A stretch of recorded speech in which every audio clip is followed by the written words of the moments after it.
kenangan atau kisah-kisah yang ada di Desa Mudal.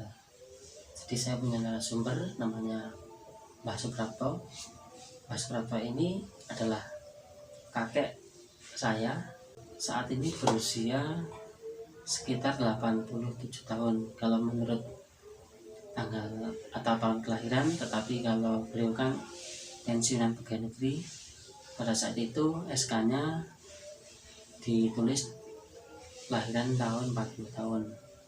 Beliau ini juga mengalami masa Jepang, terus agresi militer Belanda yang pertama dan kedua, dan juga sedikit kisah yang menceritakan tentang kejadian-kejadian saat Jepang, saat Belanda masuk ke desa kami, terutama di dusun kami.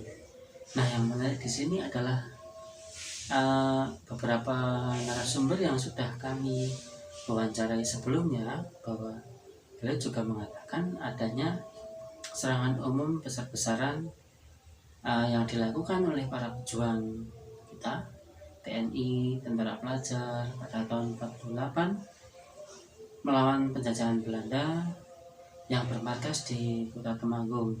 Jadi Mbah Prapto ini juga bercerita bahwa serangan ini serangan massal dan mengakibatkan banyak jatuh korban jiwa yang terjadi di Kota Temanggung pada masa itu.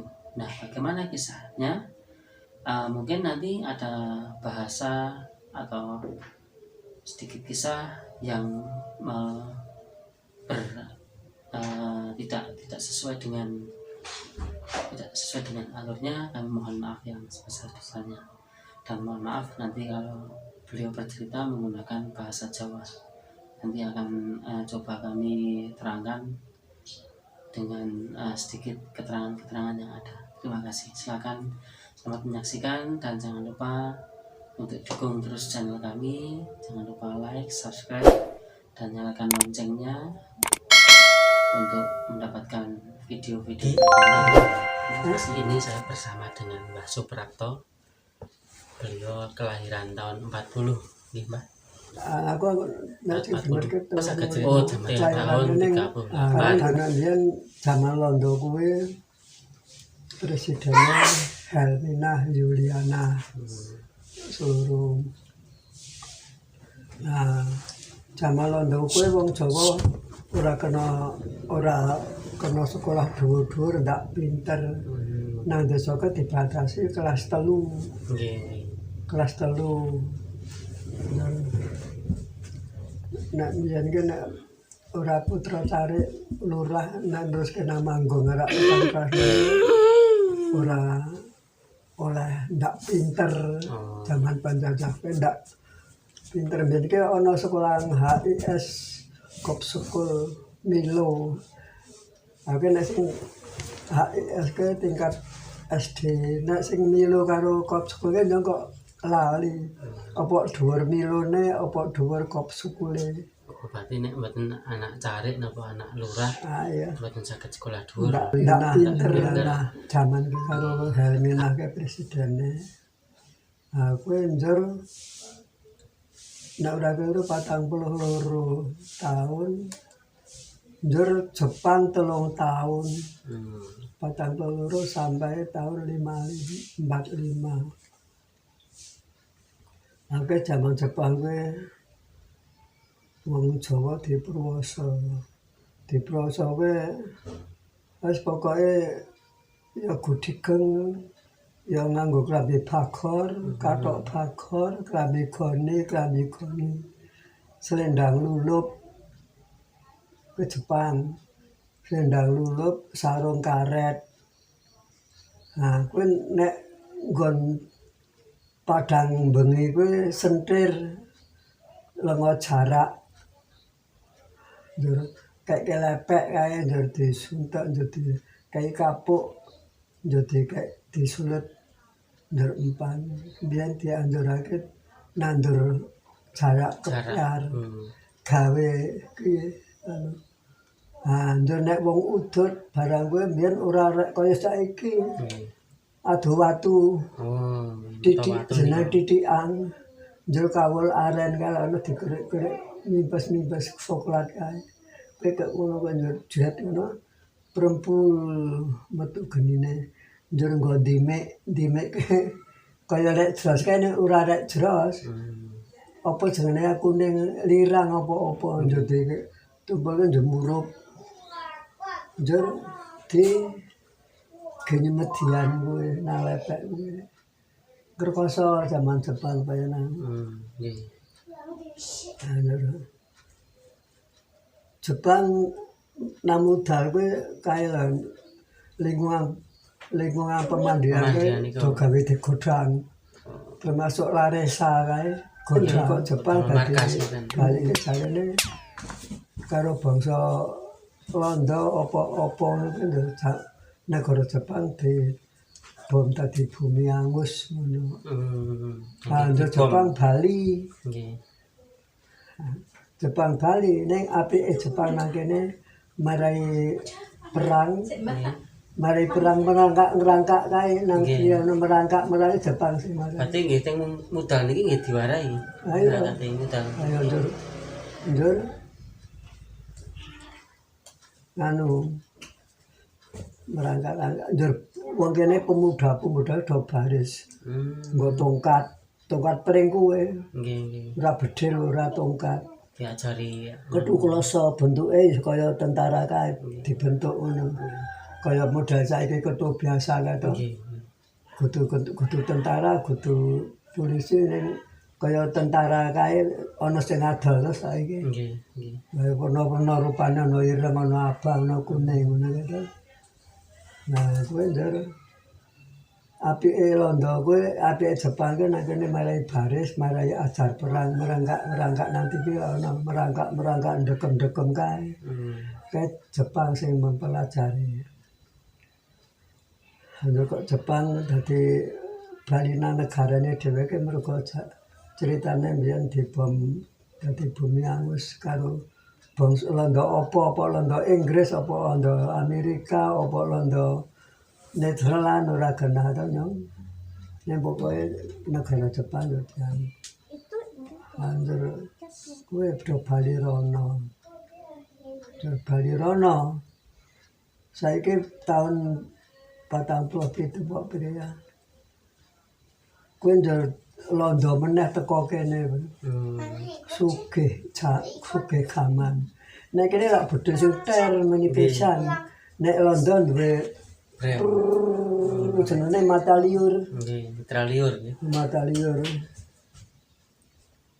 Nah, kuwi nek mbiyen karo Ndara Seten ora muni Pak Camat, Ndara Seten, Ndara Wedana, Ndara Kanjeng. Ndara Kanjeng ke bupati. Nek Ndara Wedana ya Wedana kuwi Ndara Seten, Ndara Lurah, Lurahe Ndara, guru ya Ndara Guru. Iya. Zaman kuwi amanir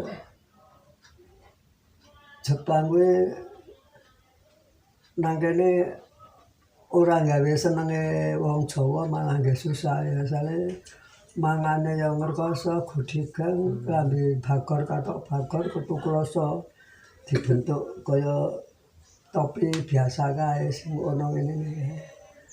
Kuwi jaman Jepang. Njur Londo teko meneh ning Londo apa nyong berapa Inggris apa Netherlands apa Amerika. Njur teko meneh ke sugih gaman kuwi. Karo Ndara Seten masyarakat ke diperintah kayu termbus isu semene-mene iki nang dalan kae iki ijeh to kae.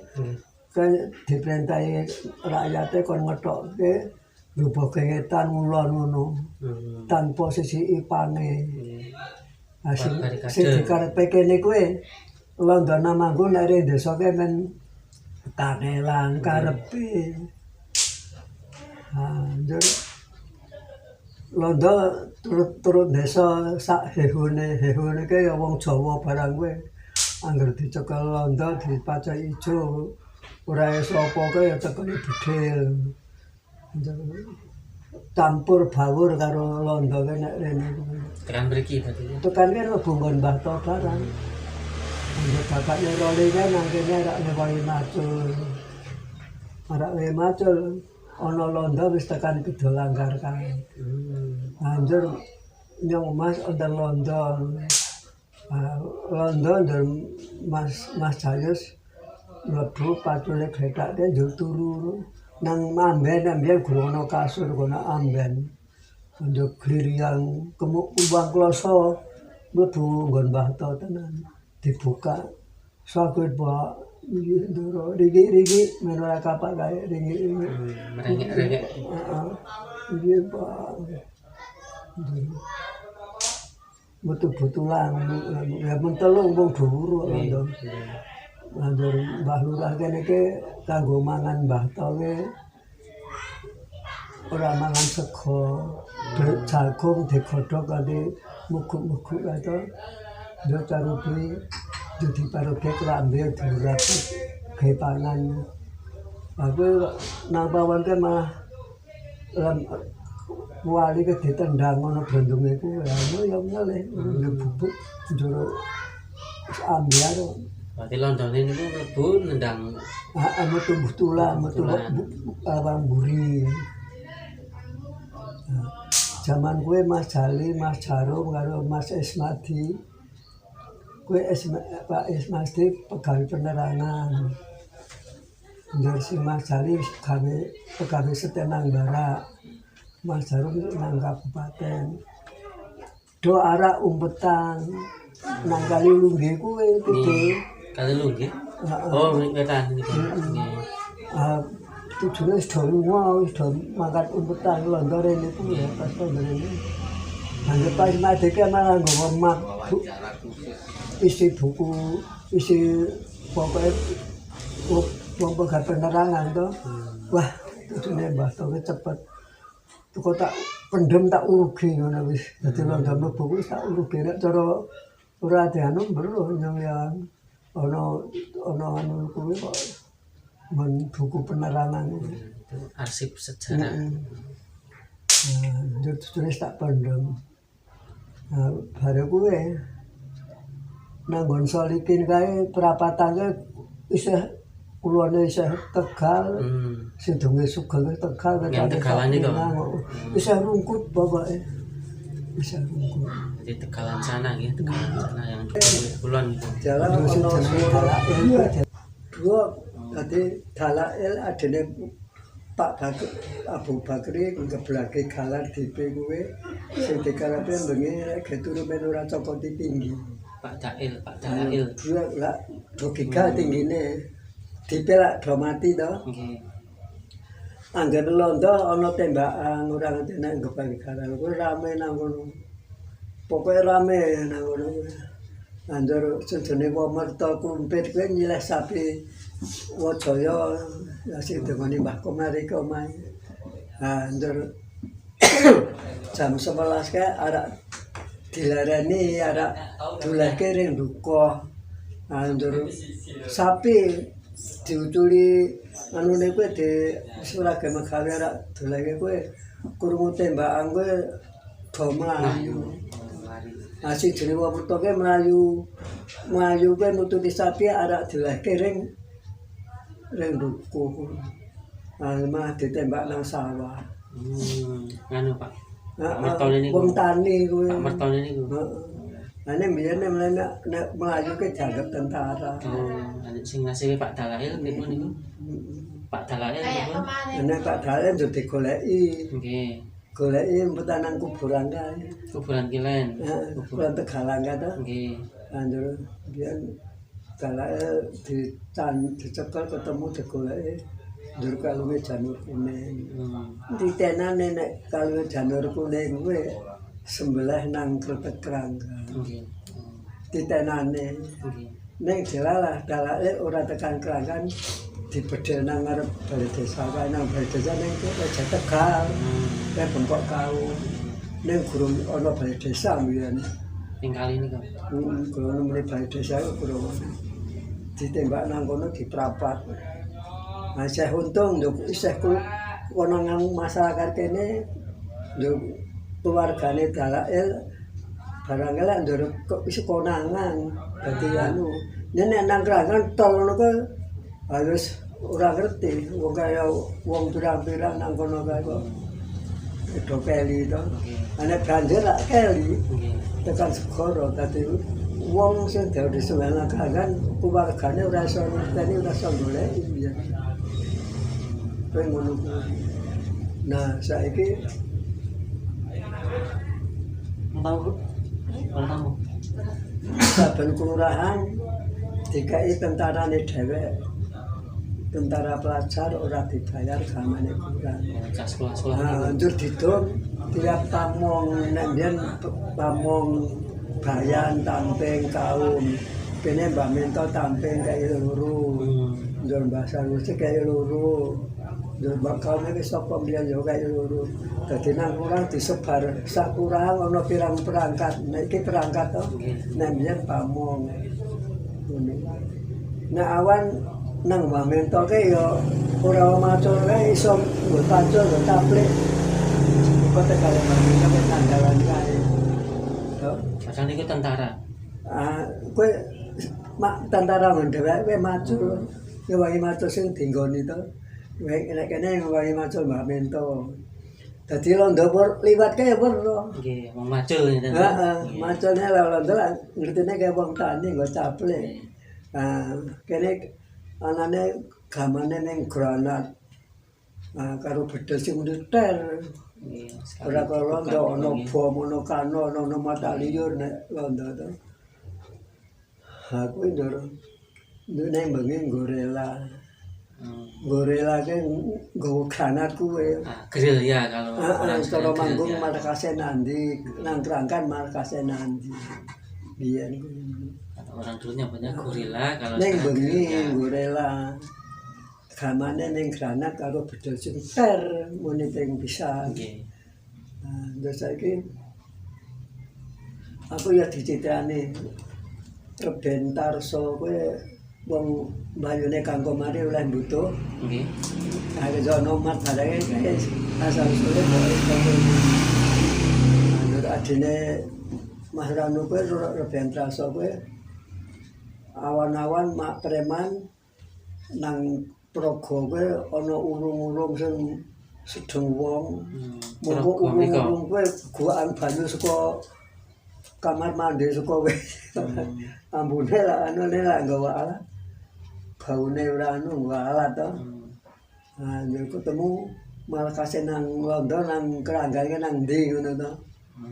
Ning awan kowe preman jemut timbungi digorele metu urung-urung meneh. Nggih. Banjur jebule njur granat nggo sak ukae-ukae lebokke nang markas londo. Buruh berhasil mbah ora ngerti to. Jadi ini salah satu dari perjuangan seorang warga yang pada waktu itu gerilya, dia menemukan markas Belanda. Memang ceritanya memang markas Belanda itu di sebelah jembatan Keranggan nih Pak. Sebelah jembatan Keranggan. Sinang manggung. Ndoro setan merintah ke rakyat serangan umum. Serangan umum ke wong tani melu nyerang nggo arit, nggo bendru, nggo apa, nggo wadung, nggo petel asak dene gaman. Aku sing dikarepke londoke nang manggung pirang dinten nek dikroyok wong tani barang kowe karepe wong tani kon ngamuk nang manggung kowe. Lor yo saka Purworejo kae sing kene saka Barak barang kowe sing wetan nang Keranggan yo sing kula Dubang. Ning dilalawan suarane gemuruh. Apa dabane londo, apa tentarane dhewe sing ngabani ki maju dam telu bengi. Wong iki serangan umum bengi. Londo krungu maju gemuruh. Londo lak ndek montor tank, ndek gergaji mesin. Wah, widurene ayo ketanggok kayu-kayu sing ndubuhke mak tak critake mau kowe. Njur digergaji mesin. Mesti lak gelis to. Njur montor tank nyodoke ngono-ngono ki wis nisih kabeh wit-wit kowe. Montore lak njur Teng pundi niku? Teng pundi? Ayo ku ngon saka manggung saka gemuh kae. Oh, ajeng mriki ngeten. Ajeng mriki. Njur teko bodo mriki lak wit anu dirubuhke. Kayak kertek kae dibom kok njur nek wong areng panggung bareng anu mudhun ngono. Hmm. Dibom. Nek ketekranggan dibom ora tegas kae. Mbah To kelingane perang niku wulan apa? Ah, Wulan apa? pokoke taun kuwi kaya Oh. ora wulan nang kene pirang taun njaluk kalah njaluk Bali. Hmm. Sing mare kene iki njaluk serangan umum. Yo. Pas serangan om niku teng pundi mawon? Mesti ceritane mawon. Teng pundi mawon tempatnya? Tempatnya ngertine nang markase nang Manggung karo nang Kranggan. Teng Kranggan. Rondane kuwi to. Nek sing tentara didom ya pamong kuwi. Dadi ora ndek markas. Nek awan macul ning wangi sing dinggoni. Ya matane saka Jagung, Kubantara barang. Ini termasuk Mujahidin niku mbiyen ya bekase wong mati-mati niku. Nek Mujahidin yang ora genah kuwi. Kalingane Mbah To. Aku sing ngerti kewetan getas kulon kasihan Wah, akeh niku pripun ceritane kita? akeh wong mati kuwi londol anjur mata liur. Kabeh batang ngono kan biyen wong saka kidul. Nggih. Nek ora ngerti batange sapa ngono. Nek nang sing nang kulon kasihan wetan sawahe lah njot tampingan to. Nggih. Dekem akeh sing ora kena. Nek nang sing kulon dalan Oke akeh sing kena. Berarti ditembaki saking lor. Ayo ditembak mata liur sing Nggih, saking lor to. Ora kok bedol sing muni pisan kaya ngisi ngene pisan aku. Ayo wis. Jambian londo kowe ke jaman kowe ndur tiap telung omah diperintahi gawe luwangan. Luwange gradake debok, gradake pring. Nek ana montor mabur nggigake turu tibane nang deboke ora tembus mlebu. Njur kene iki dadi mati nang luwangan. Wong telung omah kuwi ora nyundul. Anggere ana montor mabur ngono kuwi wah pirang-pirang. Berarti nggih wong mriki barang. Wong mriki nggih gawe luwangan. Ayo kene Mbah Mbusine Mbah Minto kene Mbah Dul telung omah gawe luwangan 3 meter persegi. Iki 3 meter persegi. 3 meter ya dhuwur. Amun wong pirang wong. Aku ngono motor mabur saka ngomong wah jago. Motor perang kok ya. Ngising kok ngising pelor, ngising pom. Aku ndodonan luwangan kuwi. Mlebu. Dadi mati nang luwangan. Karepe wong kene iki masyarakat sing ngono kuwi ya luwangan. Jadi bisa dibayangkan ketika zaman dulu itu ketika Belanda datang ke sini seperti itu. Kene iki masyarakat diperintahi kon gawe cucukan. Cucukan ku dilanci pring sing cilik kae dawane sak tongkat ngono. Dilancipi gawe nyerang ngono ning kowe wis mambu donga. Kene iki diprantal do goreng parakan. Nggih, Mbah Subahi. Didamu didongani karo Kiai Parak. Nggih, Mbah Subahi. Parakan ana Kiai Parak, parakan ana Kiai Parak. Mbah sapa? Nek ora keliru ya bapak iki. Nggih. Pak Muhanan, Pak Muhanan. Itu masuk Mbah Subahi niku kan. Nek ora keliru bapakne kae. Nggih. Aku nek dong anggota Torekoh dong Rebo Wirana kuwi ya kuwi nang sarane bapak iki kan. Nggih. Kiai Parak. Don damel bambu runcing. Bambu jadi bambu runcing iki nyerang kok murup. Wah. Londo ya gumun ya wedi to kok ora kudu bedel kok murup. Ya kuwi barang ngene nang patung ana bambu runcing ta. Nggih. Ya kuwi critane ngono kuwi. Berarti perang niku ora mentok sak nggon nggih. Ora sak nggon. Tidak hanya satu tempat, ada beberapa tempat. Tur ora sak nggon ya kuwi tentara nono markase didom nang pamong-pamong kuwi ya. Nek bengi dong ora sak duwene kamar. Jadi memang cerita dari beberapa veteran ini sangat meyakinkan ketika saya wawancara dengan kakek saya Mbah Suprapto bahwa markas tentara pelajar tentara TNI itu tidak hanya di satu tempat tapi beberapa tempat di beberapa daerah. Mbah tau guru supir jamane wis ngerti. Dadi malah kon ngewangi nyekel pitik barang nang guru mangke londo ngragas tenan kok. Nyekel pitik wong-wong kuwe. Nyong kon ngewangi nyekel pitik, nyekel pitik nyong tak kapan-kapan karo nggo sanggon dhewek oleh pitik Mbah Ali barang kae. Londo. Ada kelaparan gitu ya. Londo sing kedua, londo manggon nang kene. Nggih, londo sing kedua berarti ini adalah agresi militer Belanda yang kedua. Londo sing nang kene ono yo umure suwi nganti Presiden Helmina Yuliana kemudian. Apal sekali dengan namanya Jepang Yuliana itu Yuliana. Keletang Jepang yo londo. Ceritane ngono kuwi. Nek Mbah To berarti eling atau kelingan mboten pakaian yang digunakan pejuang. Klambine, bajune sing digunakan pejuang niku pejuang Indonesia. Klambine. Nggih, klambine, pakaiane sing dipakai pejuang tentara dhewe. Tentara dhewe ireng nang ireng. Berarti itu identik dengan tentara pelajar mungkin nggih. Atau warna coklat nggih. Ana bengi lah ora ketok to ireng kuwi. Mene nang TV ki iso ono to? Nggih. Iso ono to? Enten. Ya kayak zaman yang penjajahan. Berarti ini cerita dari Desa Mudal yang dulu juga pernah dijadikan markas Jepang, terus Belanda masuk ke sini, gitu. Ada korban namanya. Di sana Jepang si manggon nang kene, Londo manggon nang kene. Belanda. Nanti Presidennya Juliana Helmina to, dur Jepang nang kene iso sedelo. Gampangnya kalah ya. Kalah. Dur Londo meneh teko. Londo teko kowe guru-guru ya do umpetang to. Sekolah ya ora ndobrai to. Monggo kene sekolah nang Mudal kae nang kulone Mbak Titik kae ning 20 kelas 2, kelas 1, 2, 3 wis. Ya ngono kuwi biyen. SD learning apa berarti? Kae jadi SD piro SD2. SD2. Sing nah sing SD1 sing kidul. Nah kidul sing keri. Berarti niku SD-ne pun sugih nggih. Oh kae suruyen. Zaman Londo pun nggih. Zaman Londo mone sekolahan nang ki lho. Nanggon kulon pemandian kae ana beran kae kan biyen sekolahan kae. Oh. Wis to. Nggih. Kulon pemandian kae. Nggih.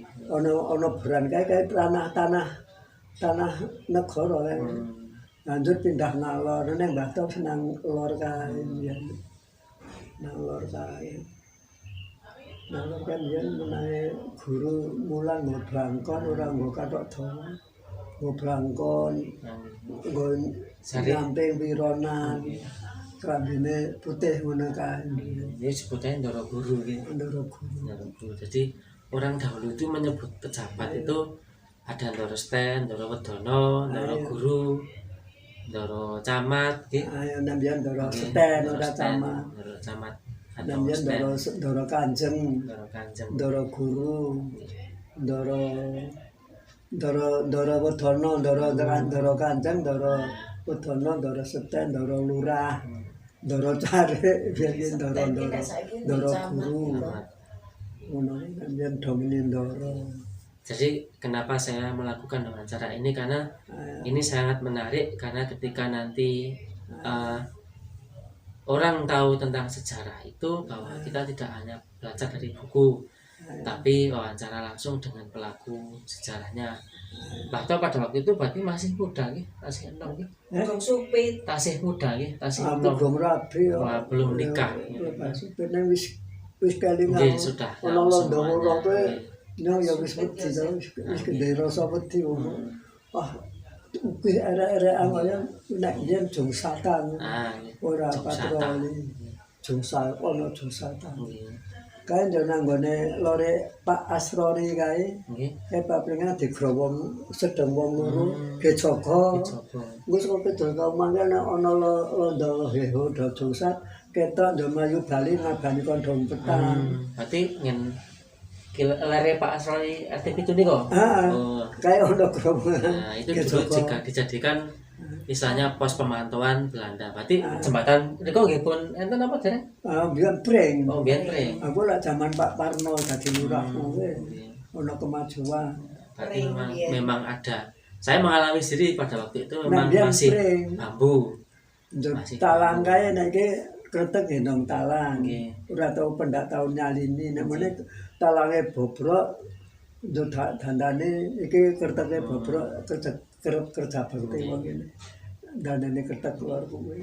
Nah, yang menarik kenapa di sini karena literatur tentang perjuangan tentara kita melawan Belanda itu sangat minim sekali, bahwa ketika kami melakukan riset dan wawancara ini juga salah satu pendukung ketika untuk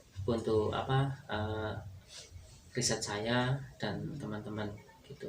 Mungkin kenapa berarti London itu yo ngene iki Pak. Sering patroli mriki. Lah wis serangan umum kuwi.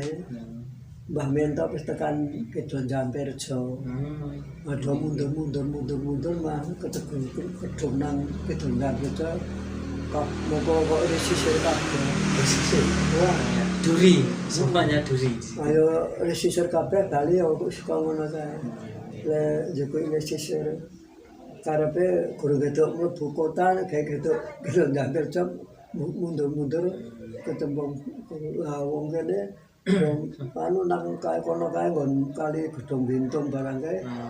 Dalan Surya tapak miring ngono kae ana wit duren. Mosok ana wit duren. Sing kene do mundur mlayu Bali kuwi kok ana ijo-ijo nang wit duren kae. Nek njur ijo-ijo ke jebul tentane dhewek ora kuat, ora langsung asale nganu njur bendera merah putih di ngono piye. Oh, ngertos niku tandane. Tahun tantarane dhewe jodoh nang sebulan ngono kae. Mundur tidak kuat. Mundur ora kuat. Sana umum wong yen. Nggih, berarti memang benar yang dikatakan. Nang markas untuk iki karepe wong kene kuwi. Berarti beberapa cerita yang saya dapatkan dari Mbah Munjia, dari Mbah Darmo Slamet yang dari keuangan, terus yang dari Keranggan, itu dulu memang menyatakan bahwa serangan umum ini sangat besar sekali di Temanggung. Kalau Mbah Tok ini tidak ingat tahun bulannya apa, tapi Orangnya saya sudah mendapatkan tahun dan tanggalnya setelah bulannya dari Mbah.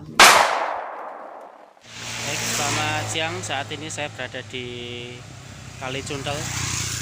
Jadi menurut cerita tadi bahwa menurut dari video yang sebelumnya dari Mbah Prapto mengatakan bahwa Pak Dalail dieksekusi di tempat ini. Ini adalah Kali Cuntel, di mana itu adalah balai desa yang diceritakan, dan ini adalah jembatannya, jembatan dari Kali Cuntel. Nah, di video sebelumnya Mbah Prapto mengatakan bahwa ada pertempuran di desa Kasian dan di sebelah timur desa Merongkol. Nah, itu di sini yang gedung hijau itu adalah masuk dusun Kasian desa Mudal. Terus untuk yang sebelah sana itu adalah dusun desa Merongkol, Paingan Purworejo. Bahwa disebutkan bahwa Belanda akan menyerang daerah kedudukan TNI, sedangkan TNI juga akan menyerang kedudukan Belanda. Tepatnya dari sana itu Belanda menggunakan tank, senjata mitraliur, senjata otomatis, sedangkan pejuang kita hanya menggunakan golok, pedang, dan senapan yang 1 kali kokang 1 kali peluru. Dan disebutkan juga bahwa di seputaran daerah ini itu tadi Mbah Prapto mengatakan banyak mayat yang bergelimpangan di daerah ini karena para pejuang ini dimitraliur atau ditembaki oleh senapan otomatis dari Belanda. Nah, dari masyarakat sekitar untuk membuat lubang-lubang perlindungan yang ada di sekitar Jalan Raya. Nah, ini adalah jembatan Mendopri yang lama. Sebelumnya ada yang lama lagi, tapi ini dari generasi kedua dari jembatan Mendopri. Nah, kalau yang itu jembatan yang tahun 2 tahun yang lalu diresmikan dan itu agak menanjak. Sekarang ada rumahnya. Dulu digunakan menurut cerita dari Mbah Prapto itu dulu ada lubang-lubang yang berada di tengah-tengah jalan raya menuju naik tanjakan. Itu digunakan untuk persembunyian para pejuang ketika nanti Belanda itu memasuki atau mau melewati tempat ini, sehingga mereka akan mudah sekali untuk menangkap atau istilahnya ya nge-gap dari Belanda tersebut.